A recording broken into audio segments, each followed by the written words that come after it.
And welcome to Hank's True Barbecue. Today we're gonna talk a little bit about, not that common cut of meat called oyster steak. Looks like this. Got it out on my cutting board, as you can see here. Quite a bit of fat striations, rather dark color. It's also known as spider steak, or in Spanish, aranita. This is a really good cut. Take a closer look, you can see. It's good because it has a lot of flavor. It's good flavor, but also it's very, very tender. The name oyster steak is because if you look at the outer shape, it kind of resembles an oyster.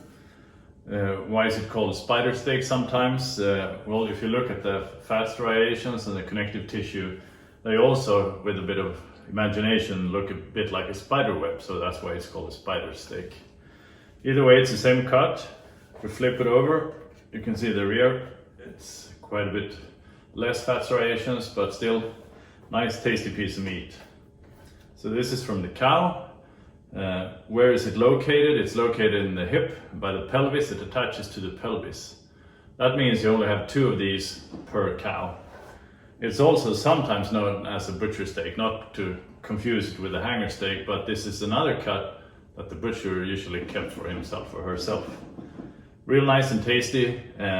This is, you cook it just like you do a skirt steak, meaning real hot, real fast. So this is packed with flavor. We're gonna cook this one up on the grill real soon. One thing to be wary about is do not overcook this one. Cook it rare or medium rare, no higher, because if you do cook it higher, it's gonna turn a bit chewy and tough. And we don't want that with a nice cut of meat. It's still not that expensive because it's not that common. Well, it depends on which country you're in. This is definitely more common in Spanish-speaking countries. But again, great cut, great flavor. It's quite easy to see the direction of the muscle fiber. So once it's done, you know you want to slice it across the grain. Really important. I'm going to serve this with just a small bowl of chimichurri so you can dunk the meat in it. It's going to be real tasty. Let's get a close up so you can see it better. So here it is. You can see what's the spider web comes from and also the shape of it.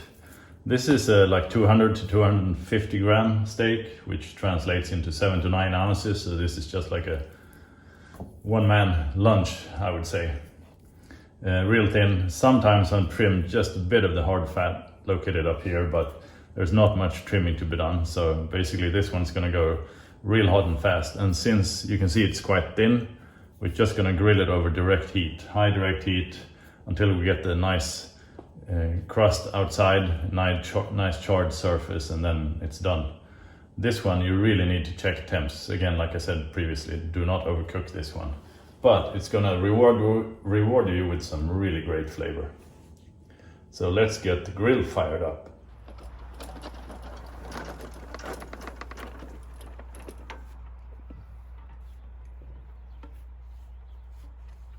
So we're gonna get rid of the grates for now, and the shovel, and I'm gonna start adding a base pile.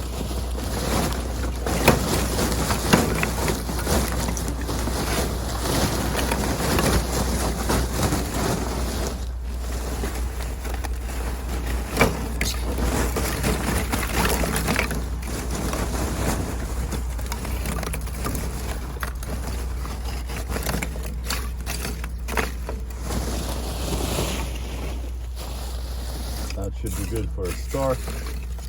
And we're gonna light up some charcoal in the chimney starter. And we're gonna drop that on top here.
leave this here for 10 minutes so we get a good fire started. I realize now, looking at this pile, it's quite a bit of charcoal for a small steak, but playing with fire is fun, so let's go ahead and let this one rip.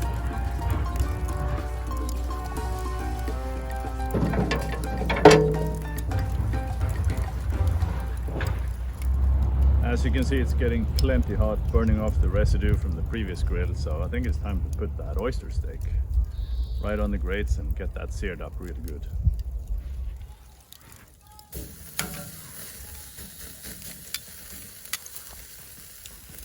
The distinctive spiderweb pattern is really obvious on this side.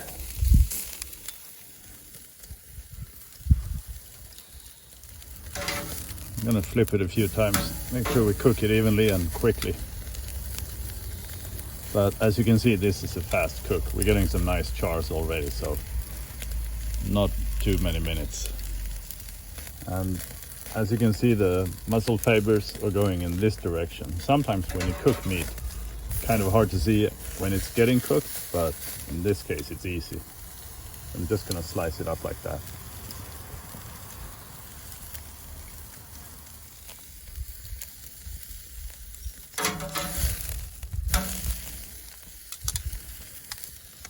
Might as well check temps early with my thermofan. 26 Celsius. Well, still some ways to go. That's good because that means we're gonna get a nice charred surface before it's done.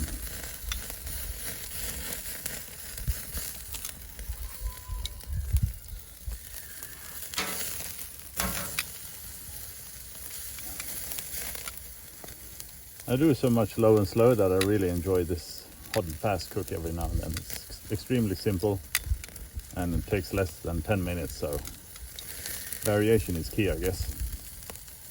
Well, any old way of cooking over live fire is really good.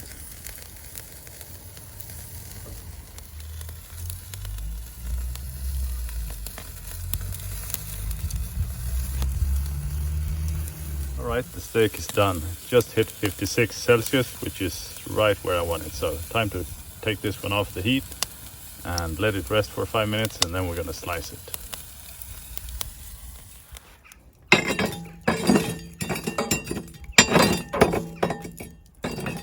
I'm shoveling the charcoal over to one side so I can use this as a kind of cutting table if you like.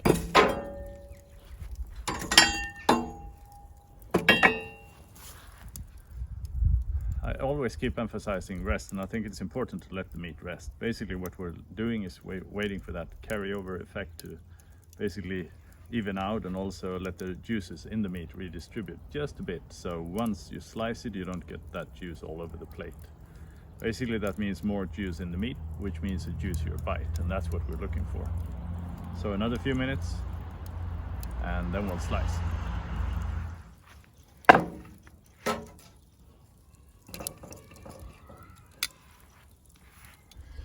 Alright, time to slice this up and see what it's like.